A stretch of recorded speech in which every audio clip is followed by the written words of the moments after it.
Hello, my name is Maureen Revels and I am the Director of Midwifery at the Midland Regional Hospital in Portlaoise. I'm talking to you today about the maternity services we provide here in the hospital. We work with a range of healthcare professionals including dietitians, physiotherapists, medical social workers, to name a few of the services available should you require them. We are currently developing our midwifery-led clinic, which is available to women who have a low risk pregnancy. If you have any questions, you can talk to your midwife during your antenatal visit. The mychild.ie and whatsupmum.ie websites are excellent resources available for pregnancy, labour and baby care information. We recommend as a hospital that all women are vaccinated against COVID-19 to protect both yourself and your baby against COVID-19 infection. COVID-19 or coronavirus is here, so it's important to have the correct information at hand, like knowing the symptoms: a high temperature, a cough, shortness of breath or breathing difficulties. If you have symptoms, self-isolate to protect others and phone your GP. Visit hse.ie for updated factual information and advice, or give us a call. Protection from coronavirus. It's in our hands.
Here at the Midland Regional Hospital Portlaoise, we want to ensure that you have the best possible experience of pregnancy and post-birth.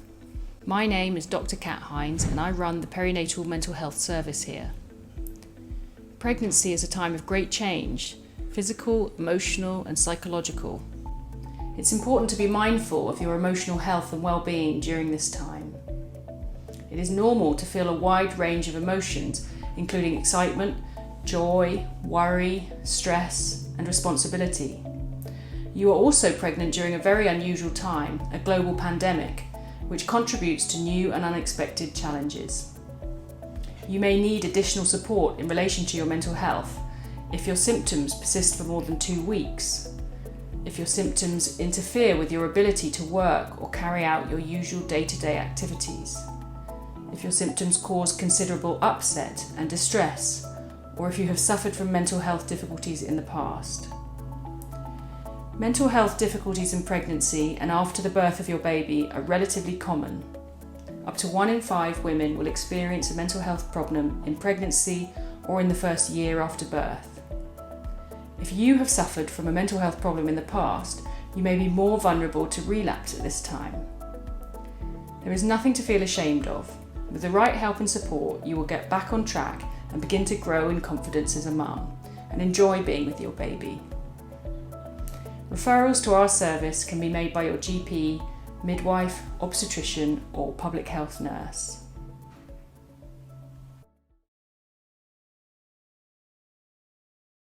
My name is Dr. Miriam Doyle. I am the obstetric clinical lead at the Midland Regional Hospital at Portlaoise. Together with my 4 colleagues, Mr. Hossam El-Kanini, Dr. Niamh Maher, Dr. Annabella Serenito and Dr. Shobha Singh, we provide the consultant obstetric service at MRHP. You will be allocated to the care of one of the consultants. Each consultant provides a weekly antenatal clinic. 4 are general clinics and 1 is a specialised clinic. This clinic is the combined obstetric endocrine clinic, otherwise known as the GDM clinic. Women with a history of pregnancy diabetes usually attend the clinic from the first visit. The care of women who develop diabetes during their pregnancy will be transferred to the GDM clinic. Our endocrinology colleagues, together with assistance of the clinical midwife specialist and dietitian, manage the diabetic aspect of the clinic. A new midwifery-led clinic is being developed to provide care for low-risk women. This is a welcome addition to the current care options available. All women will have a formal scan at their booking visit. All women are offered an anomaly scan at approximately 20 weeks gestation.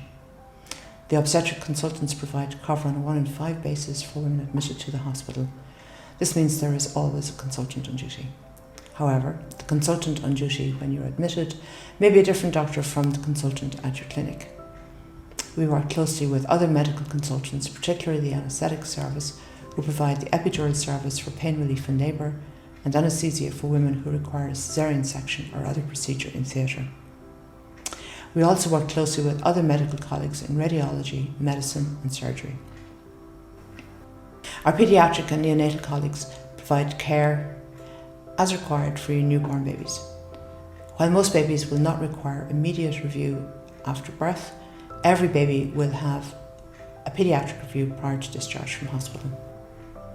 Resources such as mychild.ie and whatsupmum.ie are helpful in addition to the advice available from the team when you attend the clinic.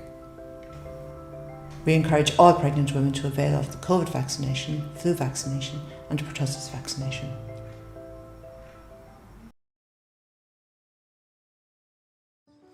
Hello, my name is Emma Mullins and I'm a Clinical Midwife Manager in the Maternity Department here in the Midlands Regional Hospital, Portlaoise, and I would like to welcome you here to our unit.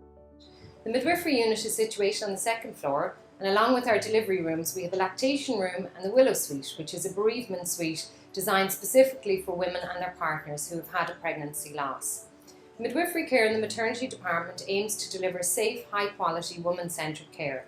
Giving birth is one of the most significant, rewarding and positive life experiences. Childbirth is viewed as a normal physiological process. Midwifery care is provided in partnership with the woman and her partner and in collaboration with other healthcare professionals. On the corridor before the delivery suite, we recommend the hopscotch station. This is a useful tool to help and support you on your birthing journey. The delivery suite offers a home-from-home environment whereby women can avail of various birthing options, such as the multi-track chair and sling, the birthing stool, the birthing ball and the peanut ball. Hi, my name is Susan and I am one of the midwives here at the Midland Regional Hospital, Portlaoise. Today I want to talk to you about midwifery-led care and our midwifery-led antenatal clinic here in the hospital. Midwifery-led care is when a midwife is your lead healthcare professional who will look after you and your baby throughout pregnancy, labour and birth. Once you are referred to the hospital by your GP, you will meet a consultant obstetrician who will discuss the option of midwifery-led care with you and see if you fit the criteria. The criteria is you must be between 18 and 39 years of age at booking. You must have an uncomplicated pregnancy to date. You have no significant medical or surgical history and your BMI is less than 30 at booking. If you meet this criteria and choose this option, the consultant will refer you to our service. The benefits offered by midwifery-led care are that you will be seen by the same midwife throughout your pregnancy, which research has shown improves pregnancy outcomes, breastfeeding rates and overall satisfaction in the service. We have a designated labour room for women attending our midwifery-led service, which offers a more relaxed and homely environment for labour and birth.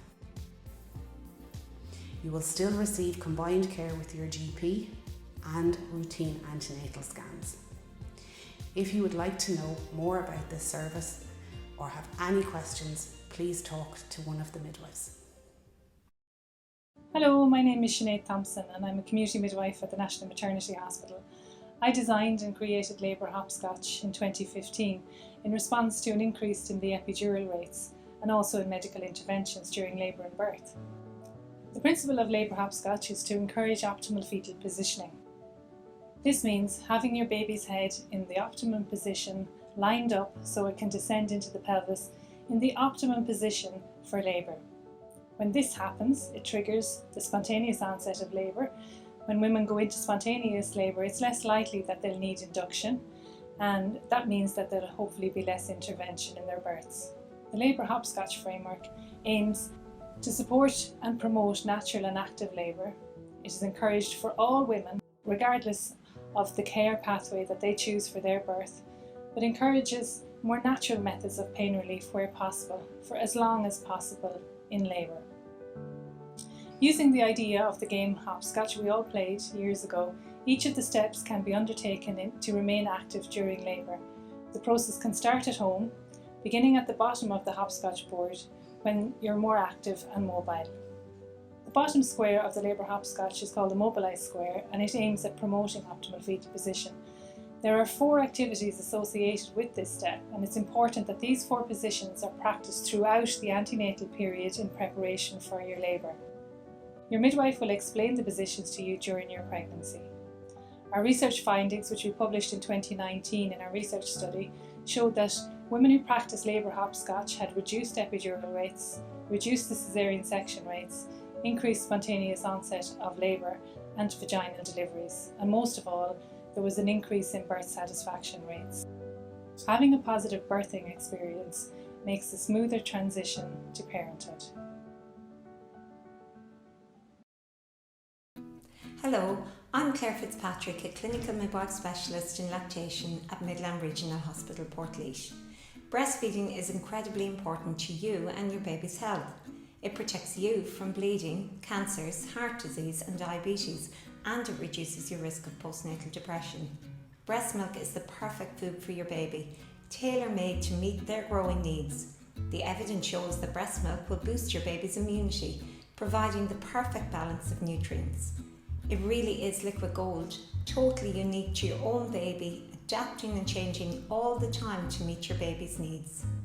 The most important preparation you need to do for breastfeeding is to attend an antenatal breastfeeding workshop if you can, so that you can know what is normal and what to expect. If you know what's normal, you can get help when it's not. So do book in with your midwife for one of my antenatal breastfeeding workshops.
My name is Yvonne and I'm Clinical Midwife Specialist in Ultrasound. Myself and my colleague Aideen performed a majority of the booking and anatomy scans in Portlaoise Hospital. The booking scan is done at your first appointment in the hospital. This helps us to determine when your baby is due. This is often the first scan people have and they get to see their baby's heartbeat for the first time. The anatomy scan is done between 20 and 22 weeks. This is a top-to-toe check on your baby.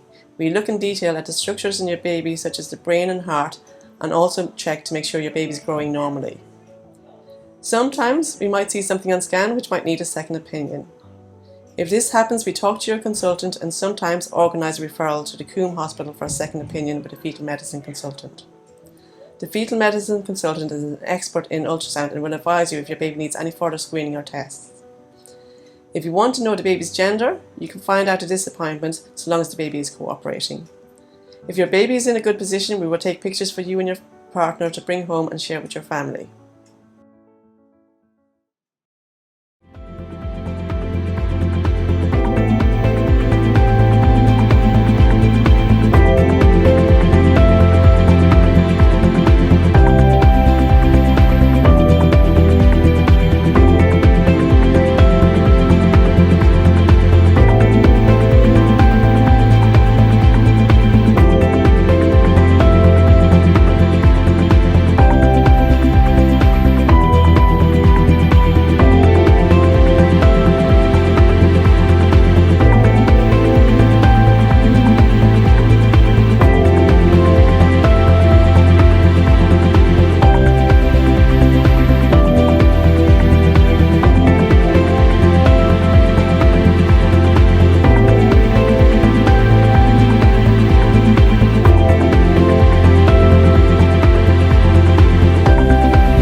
Changing your newborn's nappy is one of those things you'll be doing 7 or 8 times a day, so it's best to be organised from the start.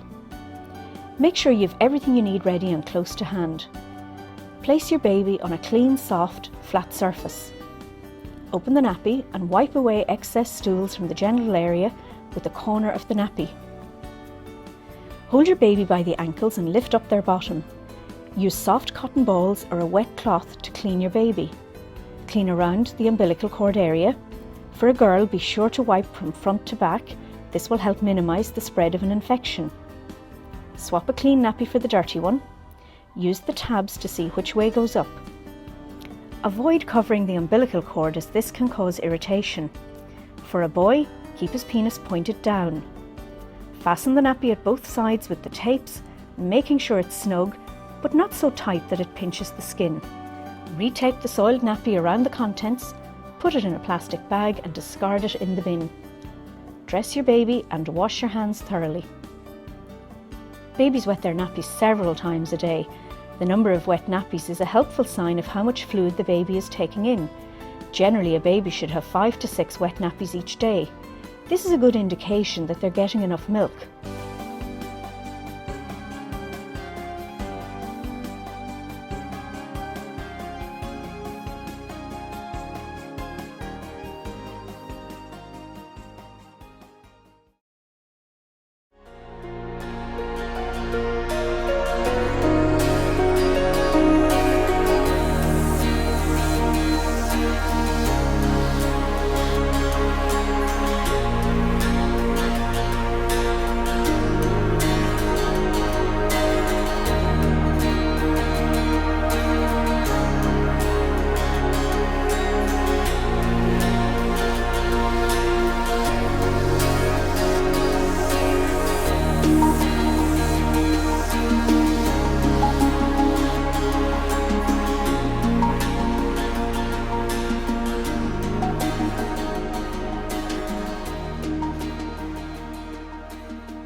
You put your cold water in first, you add your hot, you just check it with your elbow. If it's comfortable for your elbow, it's fine for the baby. It's about 36 degrees centigrade, the water temperature. You put your hand underneath the baby's head like that. You just took the baby under your elbow resting on your hip. Now I'm holding the baby in the same position and I'm going to wash the baby's hair. So just wash it nice and gently. This is a very good baby. And I'm going to come back onto my mat and I'm going to lie the baby back down and I'm going to dry the baby's head well. Babies lose a lot of heat from their heads, so make sure that you dry the baby's head very well. Now, when you're lifting the baby into the bath, just turn the baby over on its side, over in this position. Just put one arm, your left arm, underneath the head and hold on to the left arm. And put your right arm underneath the bottom and hold on to the left leg. Now you see there is no way this baby's going to fall on me. I've got the head well supported with my arm here on the left and I've got a good grip of the baby. Now nice and gently you're going to let the baby into the bath. If the baby's enjoying it, of course, just leave them in for a little while. Babies are very used to water from being inside, so they love the sound of the water.